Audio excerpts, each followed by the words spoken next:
नमस्कार, स्वागत है आप सबका। आप देख रहे हैं देश देशांतर और मैं हूं कवीन सचान। और आज बात होगी सोशल मीडिया की। जी हां, उस पर अफवाहें जो फैलती हैं और उस पर लगाम लगाने के लिए जो कदम उठाने की बात कही जा रही है और जो कानून है उसके दायरे में क्या आता है। अफवाहों की वजह से हो रही हिंसा को लेकर व्हाट्सएप ने कदम उठाने की बात कही। मैसेजिंग ऐप ने अखबारों में विज्ञापन देकर लोगों से अपील की कि कोई भी संदेश बिना सोचे समझे न तो फॉरवर्ड करें जिससे किसी को तकलीफ हो। बच्चा चोरी की अफवाह से हुई मौत के बाद जब सरकार ने व्हाट्सएप पर सख्ती दिखाई तो व्हाट्सएप की ओर से कहा गया कि जल्द ही ऐसे मैसेज पर लगाम लगाने के लिए वो कदम उठाएंगे।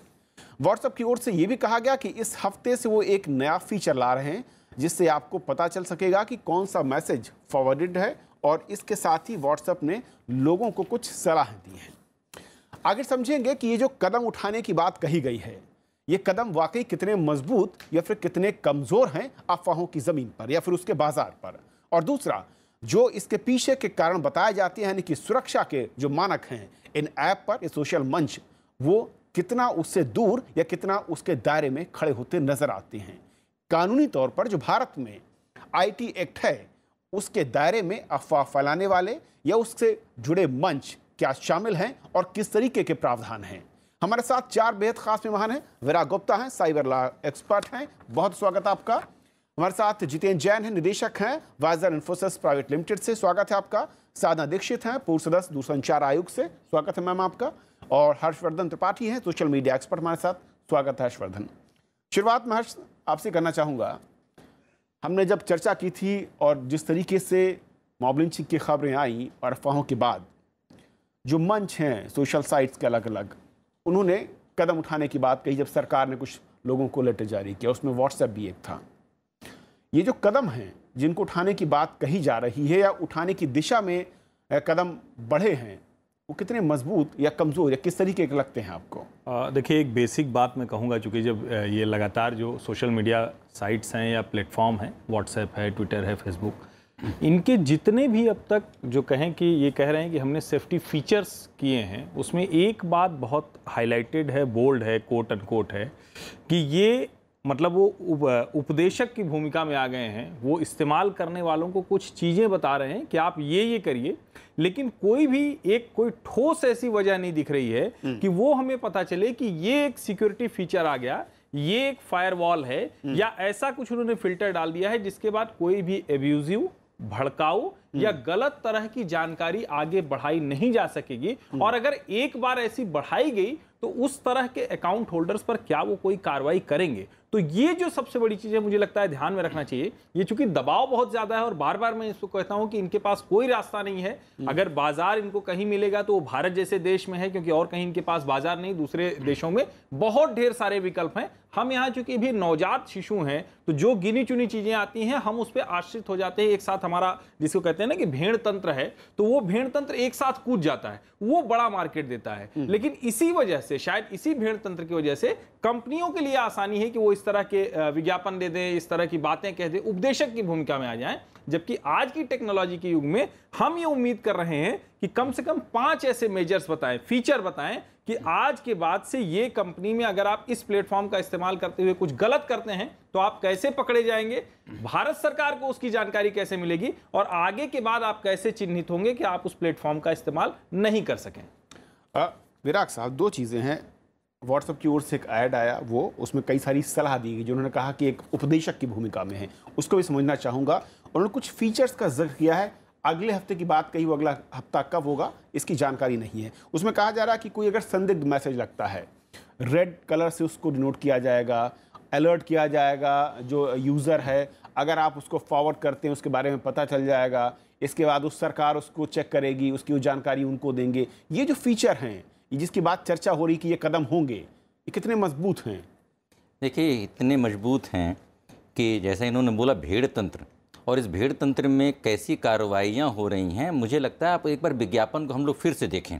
मेरे पास विज्ञापन की कॉपी है, मैंने इसको बहुत बारीकी से पढ़ने की कोशिश की है और कहीं से भी नहीं दिखता है कि यह विज्ञापन व्हाट्सएप ने जारी किया है। बेनामी विज्ञापन है, फेक न्यूज़ के लिए फेक विज्ञापन है।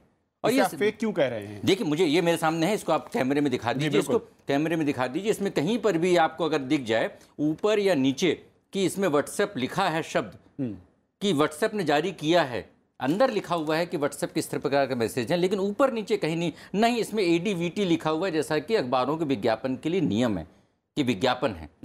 किसने जारी किया है ये? यहीं से पूरी समस्या पता होती है, क्योंकि आप बोलते हैं कि स्टेक होल्डर्स हैं, 4 स्टेक होल्डर्स हैं, एक व्हाट्सएप है, दूसरे टेक्नोलॉजिकल दूसरे प्लेटफॉर्म्स हैं, तीसरी जनता है और चौथी सरकार है।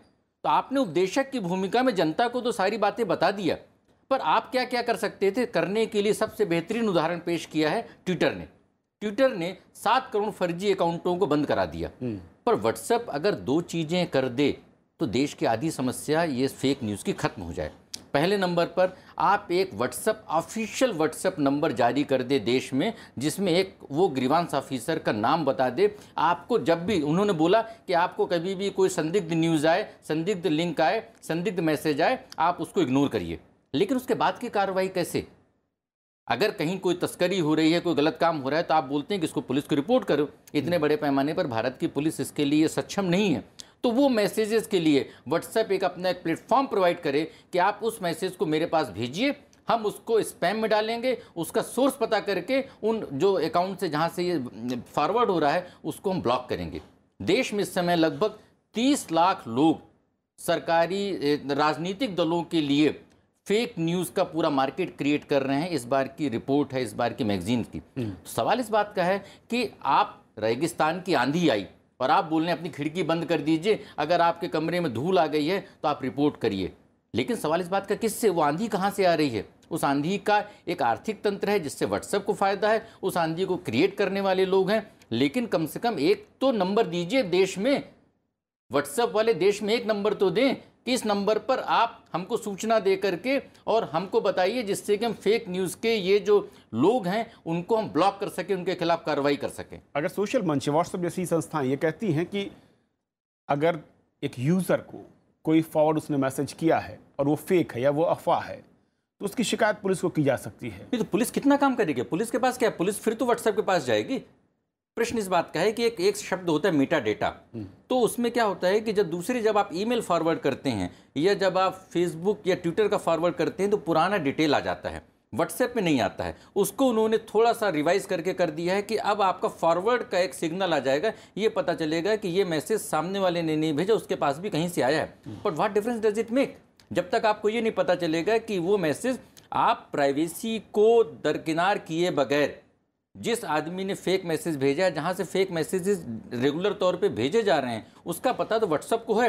अगर ये पता चल रहा है कि किस समय किसने व्हाट्सएप खोला, किस समय किसने व्हाट्सएप पढ़ा, तो टेक्नोलॉजी ये भी जान सकती है कि बड़े पैमाने पर फेक न्यूज़ के मैसेजेस कहाँ से आ रहे हैं। उनके खिलाफ कार्रवाई के लिए उन्होंने क्या प्रबंध किया?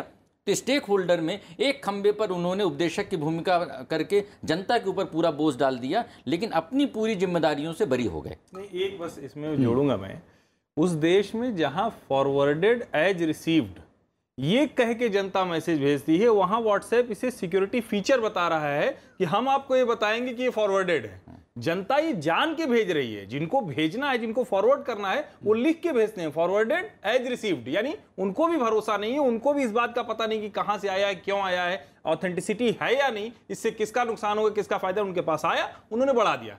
तो इसका मतलब ये है कि आपको सिक्योरिटी फीचर करना है। ये सिक्योरिटी फीचर नहीं कि एक टिक लग के आ गया, अभी उसी सेटिंग में आता है जो अलग अलग टिक लग के आते हैं, उसमें भी लोगों ने तरीके निकाल लिए हो। जिनको पता है वो व्हाट्सएप देख भी लेते हैं, उनका डबल टिक नहीं होगा, आप अपने सिस्टम में जाइए, उसको फिर से कर दीजिए, अनरीड कर दीजिए, सामने वाले को पता नहीं चलेगा। ये सब तो है नहीं, ये सब तो ऑलरेडी हम लोग सारे लोग इस्तेमाल कर रहे हैं इसको। ओके साधना जी, जिस तरीके का हमारा टेलीकॉम का पूरा सिस्टम रहा है और जिस तरीके से हमने इस मंच को खोला, उसमें सोशल साइट्स और ख़ास तौर पर जो ऐप आए, चैटिंग ऐप है या मैसेंजर जिनको हम कहते हैं, उसका दुरुपयोग बड़े पैमाने पर बढ़ा है। अब सवाल ये कि सुरक्षा को लेकर क्या हमने उसमें कहीं कोई रखा था ब्रेकर या कोई चेक पॉइंट, और न रखने का एक बड़ा फ़ायदा ये कंपनियां उठा रही हैं?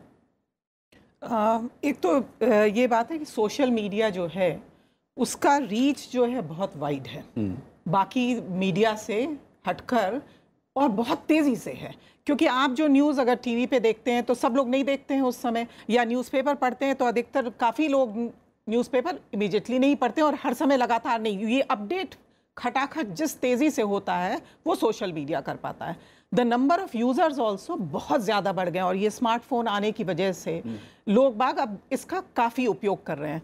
अच्छी बात ये है कि हम, मुश्किल क्या होती है कि इसकी अच्छाई जो है अच्छे उपयोग में लाने की जगह हम लोगों का दिमाग कई बार गलत रास्ते पे जाता है। अब जैसे डिजास्टर रिलीफ के टाइम पे है या कहीं पे कोई दुर्घटना हो गई है, उसकी सूचना देनी है, मोबिलाइज करनी है, रिसोर्सेज को मोबिलाइज करना है, तो उस समय सोशल मीडिया का बहुत अच्छे से उपयोग हो सकता है। या जैसे स्कूल्स वगैरह हैं, उनको डिक्लेयर करना है कि आज के दिन इस वजह से छुट्टी है, तो उस टाइप के ग्रुप्स बना लेते हैं, तो वो इसका बहुत अच्छा उपयोग हो सकता है। लेकिन अभी हम लोगों ने देखा है न सिर्फ अपने देश में, बाकी देशों में भी ये एक बहुत बड़ी समस्या हो रही है। फेक न्यूज़ बहुत बड़ी समस्या हो रही है। आपने देखा होगा कि इलेक्शन के टाइम पे भी इसका दुरुपयोग हुआ है, यूएस में भी बहुत। सवाल है कि जब हमने परमिट किया, जब हमने अपना बाजार या फिर अपने दरवाजे खोले इनके लिए, तो क्या हमने कोई बंदिश या इस तरह की उम्मीद नहीं की थी कि इसका दुरुपयोग होगा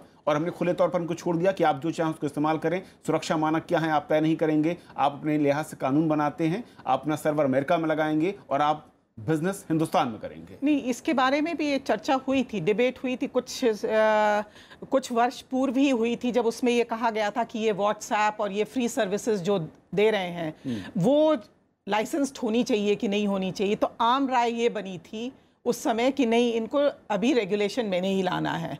तो एक तो बात ये हुई। दूसरा है कि कंटेंट को किस तरीके से रेगुलेट कर सकते हैं। असल मुद्दा तो कंटेंट को लेके है। मेरे हिसाब से इसमें एक टेक्नोलॉजिकल सोल्यूशन ढूंढना पड़ेगा, क्योंकि आप 2-3 तरीके से अभी भी कर किया जा सकता है, but they will all B preventive kind of things.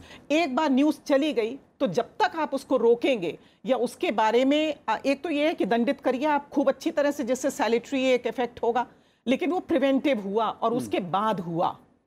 हमें रोकना है कि इस तरह की दुर्घटना न हो, तो उसके लिए कोशिश करनी चाहिए। अब जैसे कई न्यूज़ होती है, वो they are not real persons also, तो ये एप्लीकेशंस जो हैं, they have a mechanism, they should have a mechanism, जिससे कि वो डिटेक्ट कर सकें कि मशीन भेज रही है। जितनी तेजी से जितने नंबर्स को वाइड रीच में पहुंचता है, तो वो संभव ही नहीं है कि कोई पर्सन कर पाए, कोई आदमी कर पाए। तो इसके लिए वो डिटेक्ट जैसे ही करती है, उसको ब्लॉक करना चाहिए उनको। जितेंद्र जैन हमारे साथ हैं, और जितेंद्र, मेरे ख्याल से आपसे बेहतर कोई नहीं होगा जो समझा पाए कि असल में जो सोशल मंच हैं, सोशल साइट्स हैं, और जो ऐप मैं ख़ासतौर पर कहूँ, इनकी बनावट या जो इसकी प्रोग्रामिंग है, क्या उसमें सिक्योरिटी फीचर जानबूझकर नहीं रखे गए, उनकी ज़रूरत नहीं पड़ी, या रखे ही नहीं जा सकते, या जिसको हम कहते हैं कि हम पीछा करके समझें कि असल में यह अफवाह कहाँ से शुरू हुई और कहाँ तक जा रही है, उस रास्ते को हम ढूंढ नहीं सकते हैं? देखिए, जब भी आज व्हाट्सएप की अगर आप बात करें तो 200 मिलियन यूज़र्स हैं, 20 करोड़ उपभोक्ता व्हाट्सएप के भारत के, 10 करोड़ से ज़्यादा फेसबुक के ऊपर हैं। और ये अफवाहों की बात अभी नहीं है, इससे पहले भी जब किडनैपिंग के, अब्यूज़ के, गाली गलौज के मामले, जब धमकियों के मामले सामने आए, हमेशा जब अदालतों के अंदर कोई केस गया, इन कंपनियों के 2 मुख्य बिंदु रहे हैं कि पहली बात, हमारे पास कोई तकनीक अवेलेबल नहीं है कि जिस तरह से हम कंटेंट को मॉनिटर या एक फ़िल्टर कर सकें उसके थीम के बारे में। अगर कोई, हम ये पता नहीं कर सकते टेक्नोलॉजी के द्वारा कि कंटेंट में जो मैसेज है वो किसी को धमकी दे रहा है या कोई अफवाह फैलाने वाला है, ये तकनीकी रूप से संभव नहीं है। दूसरा अवयोग ये कहते थे कि ये जो हमारा, स्पेशली व्हाट्सएप ने कहा कि जो मैसेजेस हैं, एक तो ये तो एंड टू एंड इंक्रिप्टेड हैं, और दूसरा जो बाकी कंपनियां भी हैं जो फेसबुक वगैरह की है, उसमें अगर आपको उनके बारे में डेटा चाहिए किसी व्यक्ति के बारे में जिसने कोई इलीगल एक्टिविटी करी है, तो 6 महीने लंबा प्रोसीजर आप एमलेट के थ्रू जाइए, सीधा कंटेंट दिया नहीं जाता। कहा जाता है कि यूज़र की प्राइवेसी जो है वो सबसे ज़्यादा हमको उसको चिंता है। मैं आपको एक बात कहना चाहूँगा, हर देश के अंदर, हमारे देश के अंदर भी जो राइट टू फ्री स्पीच और प्राइवेसी है, उसके ऊपर एक रीजनेबल रेस्ट्रिक्शंस हैं। गाड़ी चलाने का अधिकार देश में सबको है, पर गाड़ी चलाने का अधिकार आपको, मेरे ऊपर नहीं है, आपको सड़क पर चलानी है। तो उसी तरह से ये जो 2 बिंदुओं कंपनी कहती है, कोरे झूठ हैं।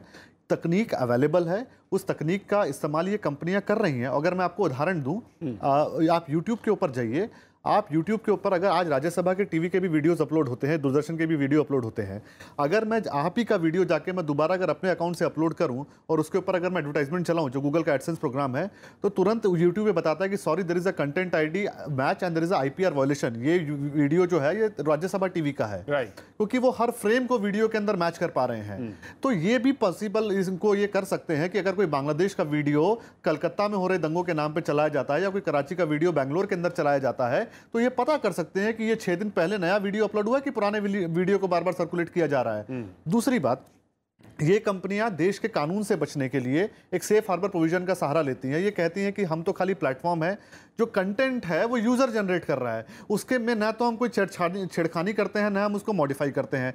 ये भी एक कोरा झूठ है। अगर आप देखिए, आज अगर अपने आप मोबाइल से कैमरे से फोटो खींचें और अगर आप मुझे दे तो उसके फोरेंसिक एनालिसिस के अंदर ये फोटो कहाँ ली गई ये जानना भी संभव कई बार हो जाता है। कौन से कैमरे से ली गई, उसके बारे में कितना रिजोल्यूशन था, किस तरह की उसकी बैकग्राउंड सराउंडिंग्स है, मतलब कितना रिजोल्यूशन है, बहुत चीज़ें निकल के आया था कि स्क्रीन साइज क्या था, मोबाइल से है कि कैमरे से है, कई बार जीपीएस लोकेशन पता चल जाती है। मगर जब भी आप कोई फोटो या वीडियो व्हाट्सएप पे, फेसबुक पे या ट्विटर पे भेजते हैं, इसके इस मेटाडेटा को स्ट्रिप कर दिया जाता है ताकि कल को कोई ये वीडियो या फोटो अगर कोई लॉ एनफोर्समेंट एजेंसी इसका फोरेंसिक एनालिसिस करे उसको कुछ नहीं मिलेगा। तो बताइए इसकी जिम्मेदारी कौन लेगा? जो मिल सकता है उसको तो भी आप हटाने के लिए तैयार खड़े हैं, और जो तकनीकी रूप से संभव है, पहली बार मैं हमेशा से हफ्ते 2 हफ्ते से हर टीवी चैनल पर मैं कह रहा हूं, कोई भी वीडियो या फोटो जब पहली बार व्हाट्सएप पर अपलोड होता है, बिना उसे खोले, बिना किसी की फोटो को देखे, उसका एक यूनिक आईडी हैश जनरेट किया जा सकता है। और आज के दौर में उस यूनिक आईडी के साथ आप आईपी एड्रेस और बंदे का फोन नंबर आप सेव कीजिए ताकि कल को अगर वो एक अफवाह का रूप ले तो आप पुलिस एजेंसीज को बता सकें। इसके लिए कोई बड़ा खर्चा नहीं है, आजकल स्टोरेज बहुत सस्ता है, मतलब 0.01% इन्वेस्टमेंट जो व्हाट्सएप का टोटल है उस खर्चे के ऊपर चीज को जो है किया जा सकता है। और आखिरी बिंदु मैं एक लाइन आपसे कहूंगा, ट्विटर के ऊपर अगर आपको कोई गाली देता है, कुछ गलत अफवाह फैलाता है, आपको रिपोर्ट करने का, अब्यूज का ऑप्शन है। फेसबुक पे भी आपको किसी यूजर को रिपोर्ट करने का ऑप्शन है, पर व्हाट्सएप के ऊपर किसी कंटेंट को मार्क करके उसको रिपोर्ट करने का अभी तक कोई ऑप्शन नहीं है। जैसा कि विराग भाई ने बिल्कुल सही कहा कि ये जो चीजें हो सकती हैं वो भी ये लोग जानबूझ के करते नहीं है, बिकॉज इनके ऊपर किसी कानून का डंडा नहीं है। तो जरूरी है कि सरकार भी इसके ऊपर अपनी पूरी जिम्मेदारी निभाए और इनके ऊपर सख्ती से पेश आए। हर्षवर्धन, 2 चीज़ें जो बात जीते न कहने की, टेक्नोलॉजी हम उसका इस्तेमाल नहीं कर रहे हैं। इस्तेमाल इसलिए नहीं कर रहे हैं कि महंगी हो चली है या आपके बजट के बाहर है, या इसलिए नहीं इस्तेमाल कर रहे हैं कि इससे बाजार की एक बड़ी हिस्सेदारी आपके मंच से चली जाएगी। देखिए, असल बात वही है कि बाजार की बड़ी हिस्सेदारी चली जाएगी। और व्हाट्सएप के बारे में तो बड़ा रोचक आंकड़ा है जो सबको जानना चाहिए। कुछ 10-12 लोग मिलकर इस कंपनी को चलाते थे और जब वो कंपनी बिकी तो करोड़ों में उनके पास उसके शेयर की कीमत आई। तो ये दरअसल है जो उनका खर्च लगता है और वो हिस्सा है शेयर की वो कीमत जो वो कमाते हैं। यानी वहाँ जो रिसेप्शनिस्ट थी वो भी अगले दिन रॉल्स रॉयस खरीद सकती है या BMW खरीद सकती है, कोई भी मॉडल। ये है बाजार की जहाँ तक बात है, जो जितिन कह रहे हैं मैं उसमें थोड़ा सा सुधार करूँ। व्हाट्सएप को अकेले इस वक्त दोषी ठहरा देना क्योंकि उससे वायरल हो रहा है मैसेज, ये थोड़ा सा गलत है। ट्विटर ने अभी पिछले कुछ समय में जब दुनिया भर में दबाव बना तो उन्होंने अभी 2 स्क्रीनिंग शुरू की है जिसमें वो फर्जी आंकड़े हटा रहे हैं। ये पिछले 2 महीने की खबर है। लेकिन आप इसको जरा दूसरी तरह से देखिए, ट्विटर में रिपोर्ट करने की सुविधा है, लेकिन इसके बावजूद आप कौन रिपोर्ट कर रहा है, किस तरह से लोग रिपोर्ट करेंगे और कौन रिपोर्टिंग अधिकारी है, वो तय करेगा कि इस ट्विटर अकाउंट को इतने समय के लिए अभी रखना है। क्यों रखना है? क्योंकि उस पर ट्रैफिक बहुत ज्यादा आ रहा है। यूट्यूब के उदाहरण पर एक बात मैं बताऊं कि एक ही कंटेंट 20 अकाउंट से अलग अलग नाम से और उसकी ऊपर की चैप्टर प्लेट, टीवी की भाषा में कहें या ग्राफिक्स प्लेट कहें, उसको बदल दिया जाता है। उस पर एक आदमी ऐसे उंगली किए होगा, दूसरा कुछ बोलेगा, बीच में कुछ ऐसे टेक्स्ट होंगे कि आप वहां जाएंगे। तीनों जगह वही वीडियो है और वो नहीं हटाया जा रहा है। तो इसमें किसी सिक्योरिटी फीचर की जरूरत नहीं। दरअसल ये उनके बिजनेस को हैम्पर कर रहा है। और यहां पर भारत में जब आया था यूट्यूब, उसके बाद उन्होंने 3 बार अपनी एडसेंस पॉलिसी वो बदल चुके हैं। अभी फिर से उन्होंने बदल दिया क्योंकि बहुत बड़ा बाजार हो गया। तो जो पहले के सारे एडसेंस यूजर थे वो हट गए, अब मोनेटाइज नहीं हो रहा है। लेकिन अब उनको नया बाजार मिला तो अब वो लोगों को प्रोवोक करते हैं कि आप इतने ज्यादा जाएंगे। तो उसके तरीके अलग अलग हैं। और जब आप उनको उनके जो कहते हैं कि वो क्लासरूम्स आती हैं तो बड़ी खूबसूरत होती है, उसको देख के लगता है कि ये कुछ राम राज्य जैसा है। जब उसके अंदर आप जाएंगे तो आप जो नॉर्मल यूजर है वो उसको इस्तेमाल नहीं कर सकता। लेकिन एक ही अकाउंट से, मान लीजिए कि मेरा मन कर गया कि हमारा हिंदुस्तान मैंने कर दिया और मैं उस अकाउंट से रोज प्रोपेगेंडा चला रहा हूं, लेकिन वो चलता रहेगा। इसका सीधा सा मतलब है कि सरकार की सख्ती की जरूरत है, कंपनियों को बैठाने की जरूरत है और उन पे 2-4 बार कुछ अच्छे से फाइन करने की जरूरत है। सब पटरी पे आ जाएंगे। सब फालतू की बात है। सिक्योरिटी फीचर पिछले 12 साल में किसी सरकार ने नहीं सोचा। और एक सवाल जो आपने किया था, जो मैडम ने उसका जवाब नहीं दिया, दूसरी तरफ चली गई।